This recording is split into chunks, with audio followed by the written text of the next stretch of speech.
Hello, how's it going, guys? ItZMuRdA here. I am going to try to make this the shortest game update patch notes of all time video, thus far at least, because GU12 is a pretty short one. There's not a lot of things I want to talk about too much, so let's get into it. Game update 12 is today, and here are your patch notes.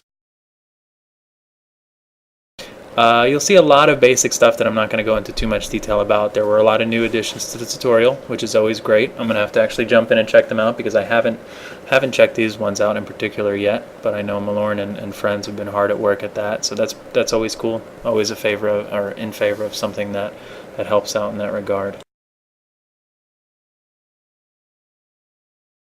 They also made it so you can't completely skip that gun section, which I guess is cool for people who actually need to do it. This one was interesting. They reduced basically the alert frequency, increased the time between alerts. I don't know, I guess we'll see how much that plays out. I didn't mind having alerts fairly often, but we'll see if it's too steep of a change or if it's just minor tweaking or whatnot. I guess there's not too much to be said about that until we see how it happens.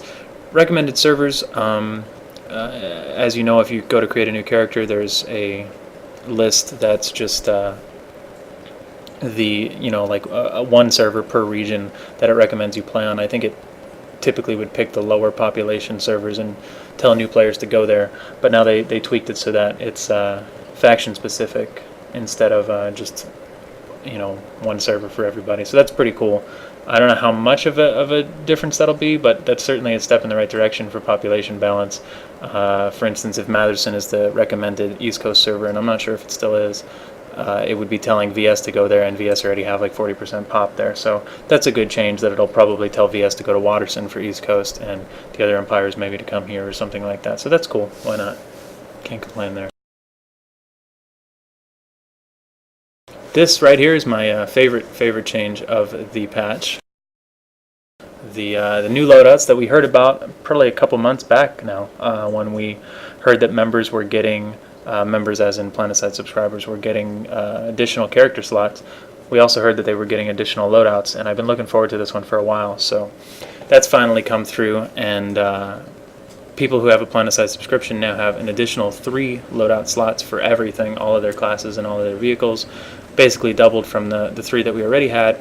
And if your subscription lapses, you lose them, but it saves the configuration. So like if you miss a day on your game card or whatever, you can then re-up your sub the next day and still have all your loadouts and not have to remake them. So that's cool. And 4 additional loadout tabs can be purchased in the depot, just like you can purchase additional character slots as well in the depot. Assuming that's 4 on top of the 6, so that you can get a total of 10, but I haven't actually logged in or tried that out yet. Either way, 6 or 10, doesn't matter. I think 6 alone is great, and that's another awesome perk that you can add to the membership list that I'm happy to have, even just for not necessarily different primary weapons, because I'm usually focusing on only a couple primary weapons at a time for a given class, but just ease of changing out utility items. Like I'll have the same loadout with a medkit and the same loadout with a bouncing Betty, or the same loadout with a suppressor on the gun or not with a suppressor, or something like that. That can certainly be useful if you're looking for ideas on how to use your new loadout tabs. This is extra depot stuff. There's some new gold trim for MPTs, some gold bumpers and regular bumpers for the Flash. I'm not sure how that looks just yet. I haven't got to look at it, but why not? People love that stuff. There's improved damage feedback both on infantry and vehicles, it looks like, since it's mentioned again down here. Again, I haven't actually seen it to know, but that's, can't really say much about it, can't complain about it. If there's better feedback, that's always a good thing. Not going to go into all of the bug fixes. It's cool to see that they fixed some of the revive stuff, some ADS exploiting and things like that. The Fury nerf I'm not particularly happy with. As you know, if you watch the stream, I often run a Fury on a Flash. That's my favorite vehicle in the game. Or if not that, I'm usually driving a harasser with a Fury mounted on top of it for Shandara as the gunner. So that hits us a bit, but it is only the direct hit damage that's been nerfed, and it's been nerfed quite substantially if you look at the numbers. But they also compensated for that a little bit on vehicles, so that it doesn't get quite a nerf on vehicles, because this was mostly, I imagine, for infantry farming. It makes me wonder if some other options will be clear winners now, though, like the Marauder for TR, for instance. Obviously not on the ATV, but on the Harasser and other vehicles that can equip it, or similar types of things, like vehicles that can equip the Bulldog as well, maybe. I don't know. I guess we'll have to try it. This looks like a big nerf, but since it's only the direct hit and the splash damage is still going to be there, maybe it's not as big of a nerf as it actually seems when you're looking at the numbers. So I'm not sure. We'll have to see how it plays out. I don't really know that there's going to be a better option for the ATVs, because the shotguns and the chain guns are kind of meh. The Cobalt's not bad, but we'll give it a try. We'll see. Let me know what you guys think as well. I have a feeling that for Harassers and Sunderers, though, you're going to start seeing people using some of the other options as opposed to the Fury. Certainly for the Harassers. Sunderers might be questionable. We'll see.